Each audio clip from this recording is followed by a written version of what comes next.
একজন অসহায় কৃষকের পাশে দাঁড়ালেন প্রবাসী ড্রাইভার ও ব্যবসায়ী। সবাইকে অসংখ্য ধন্যবাদ এভাবে গরিবের পাশে দাঁড়ানোর জন্য। আমাদের এখানে কালবৈশাখীর ঝড়ে আমাদের এখানে অনেক ধান অনেক নষ্ট হয়ে গেছে।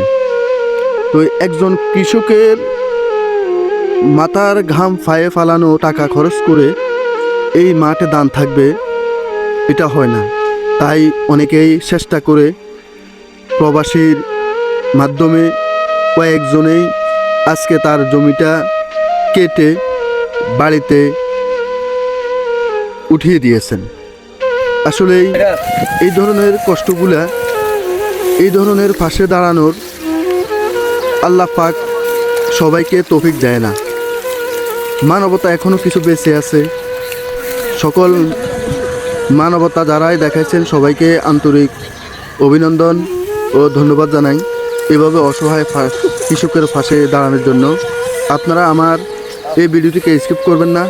পরবর্তীতে কৃষকের পক্ষ হয়ে একজন কথা বলছেন, অবশ্যই তার কথাগুলো শুনে যাবেন। সবাই এই ভিডিওটা দেখবেন, লাইক কমেন্ট শেয়ার করতে ভুলবেন না।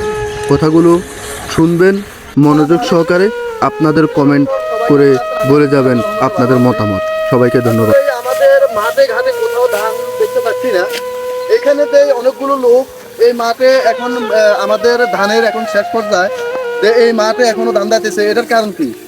এটার কারণটা কি? আসলে শুনেন, আমরা তো কৃষি প্রধান দেশ, আমাদের একটা ফসল এই বড় মৌসুমে, কিন্তু এখানে প্রকৃতির লীলা খেলা কালবৈশাখী ঝড়ে অনেকেই আমরা তো কিছু দায় নিতে পারতেছি। অনেক জায়গায় ধান মানে কৃষকের সোনালী ফসল, কষ্ট অর্জিত ফসল অনেকগুলো বৃষ্টির পানিতে বন্যার পানিতে তলিয়ে গেছে। তো বৈরী আবহাওয়ার কারণে আমাদের এই ধান আরও 15 দিন আগে ঘরে উঠানোর কথা, কিন্তু বৈরী আবহাওয়ার কারণে আমরা পারি নাই। এখন আমার অনেক ভাই সহযোগিতা করতেছে। একজন প্রবাসী আমাদের রুবেল ভূঁইয়া, ওনার দায়ের নেতৃত্বে আমরা একজন অসহায় কৃষকের পাশে এসে দাঁড়াইছি। তার ধানগুলো কেটে ঘরে তুলে দেওয়ার জন্য চেষ্টা করতেছি। আপনারা যারা এই ভিডিওটা দেখবেন অবশ্যই অন্যদেরকে উৎসাহ করার জন্য শেয়ার করবেন, আমাদের জন্য দোয়া করবেন।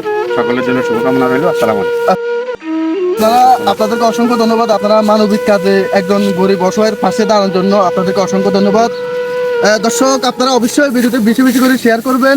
জানি আপনারা শেয়ার করার মানে হচ্ছে জানি অন্য একটা কৃষকের পাশে জানি এ ধরনের সামাজিক প্রবাসীরা দাঁড়াতে পারে। সবাই ভালো থাকবেন।